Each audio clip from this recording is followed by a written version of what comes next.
जो कहलाए खाटू श्याम। अचूक और अवैध, ऐसे बाण जो किसी भी अस्त्र के इस्तेमाल से पहले ही संपूर्ण युद्ध का विनाश कर दे। ऐसे थे नवदुर्गा के वो 3 बाण। अगर इन बाणों का इस्तेमाल महाभारत में होता तो निश्चय ही ये युद्ध कुछ दिनों में तो क्या, कुछ क्षणों में ही समाप्त हो जाता।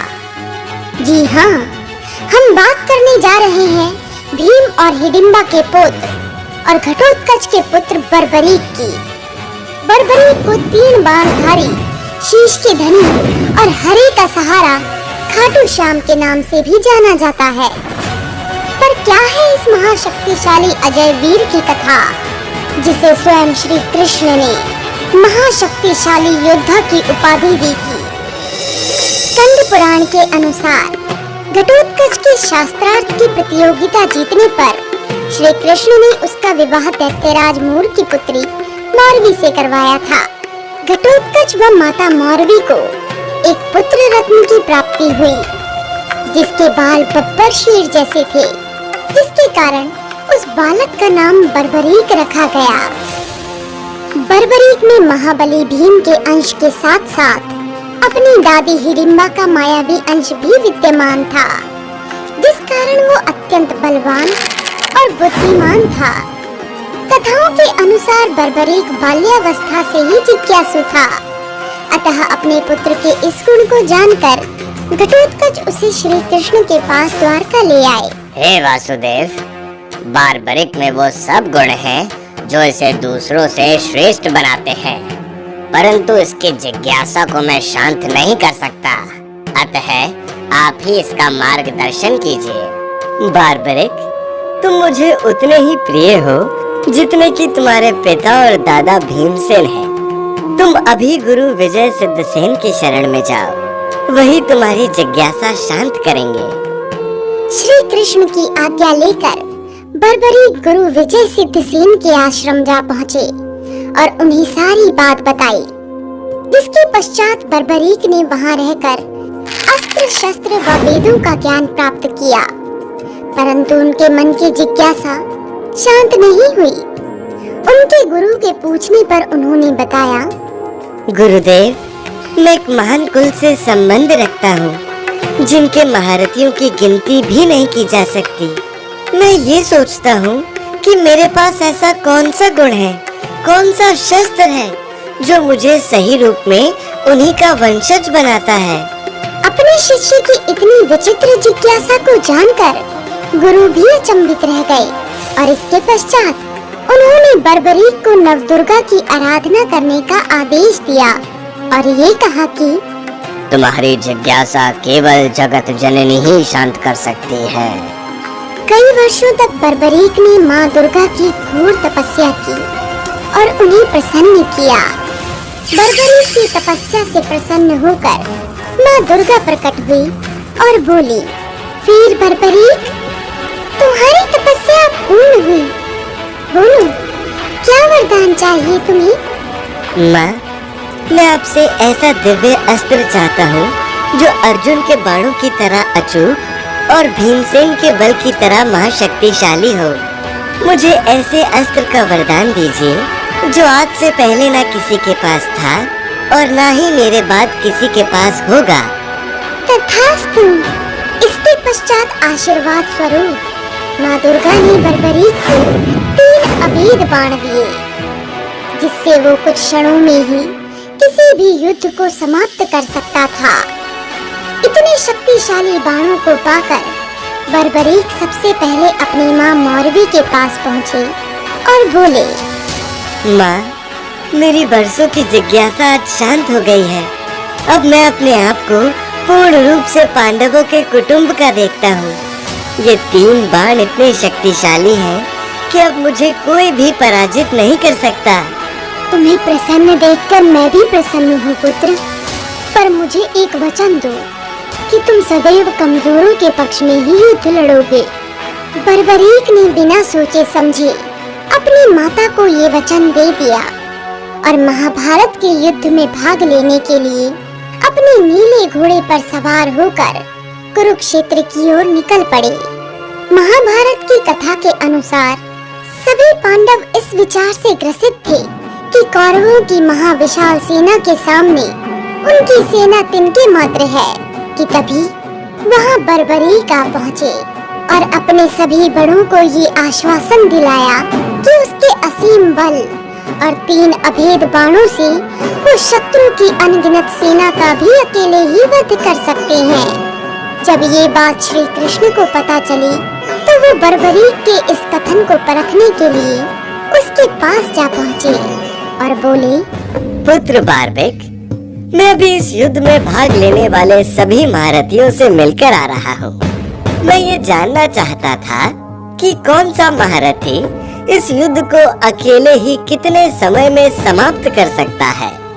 कृष्ण बर्बरीक को बताते हैं कि पितामह भीष्म 20 दिनों में, गुरु द्रोण 25 दिनों में, कर्ण 24 दिनों में और अर्जुन 28 दिनों में अकेले ही महाभारत का युद्ध समाप्त कर सकते हैं। हे वासुदेव, वे सभी महारथी हैं और मैं उनकी शक्तियों पर कोई संदेह नहीं करता, परंतु मैं अपने इन 3 बाणों से पल भर में ही दुश्मन की सेना को समाप्त कर सकता हूँ। और वो कैसे? बर्बरीक कृष्ण को बताते हैं कि ये 3 बाण उन्हें नवदुर्गा से प्राप्त हुए हैं। पहला बाण शत्रु को चिन्हित करता है, चाहे फिर वो कहीं भी छिपा हो, और दूसरा उन अंकित निशानों को भेद देता है, और तीसरा इस्तेमाल किया तो सभी का सर्वनाश निश्चित है। कृष्ण बर्बरीक की इस शक्ति के बारे में जानकर आश्चर्यचकित हो जाते हैं, और जैसे ही बर्बरीक के इन 3 अभेद बाणों के बारे में दुर्योधन को पता चलता है तो वो बर्बरीक के पास आता है।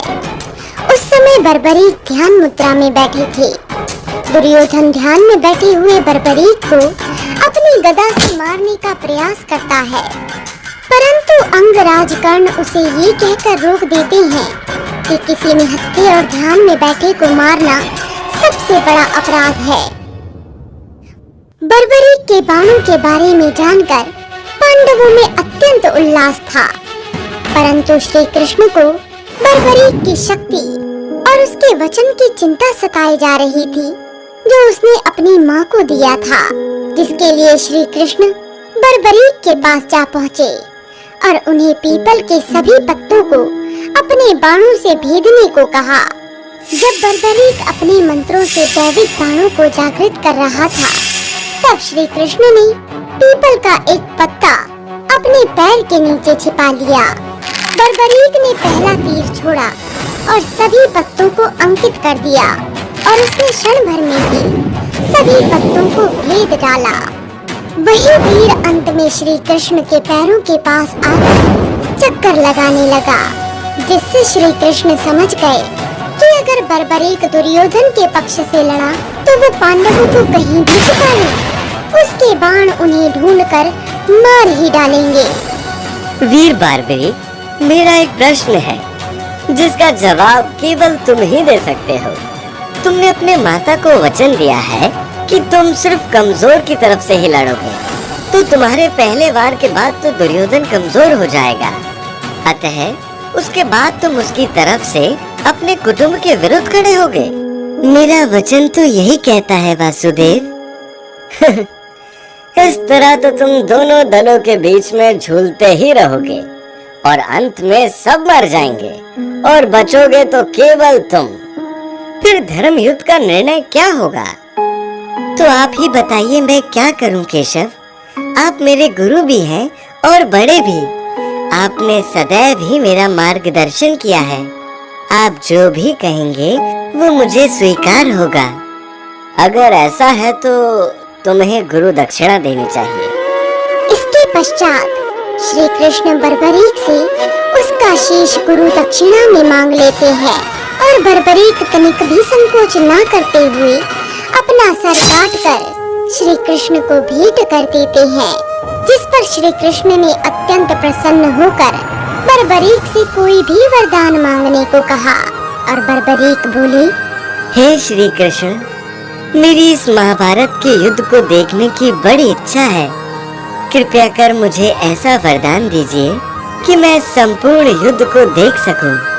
हे वीर बारबरिक, तुम महान हो। मैं तुम्हें आशीर्वाद देता हूँ कि तुम्हारी आंखें सारा युद्ध हर बारीकी से देखेंगी। तुम सब कुछ साफ साफ सुन पाओगे और तुम्हारी बुद्धि दोनों पक्षों को समान रूप से आंकेंगी। इतना ही नहीं, तुम्हारा कमजोरों के लिए लड़ने के गुण के कारण तुम्हें हारे का सहारा खाटू श्याम के नाम से जाना जाएगा। इसके पश्चात बर्बरीक के सर को एक ऊंचे पहाड़ पर रखने की व्यवस्था की गई और वहां से उन्होंने महाभारत के युद्ध को हर पहलू से देखा।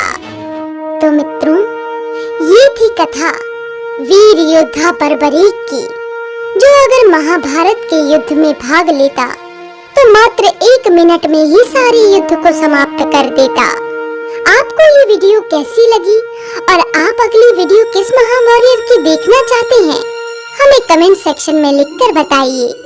और अगर आपने हमारे चैनल को अभी तक सब्सक्राइब नहीं किया है तो अभी कीजिए और बेल आइकन को दबाना मत भूलिएगा। ओम नमः शिवाय।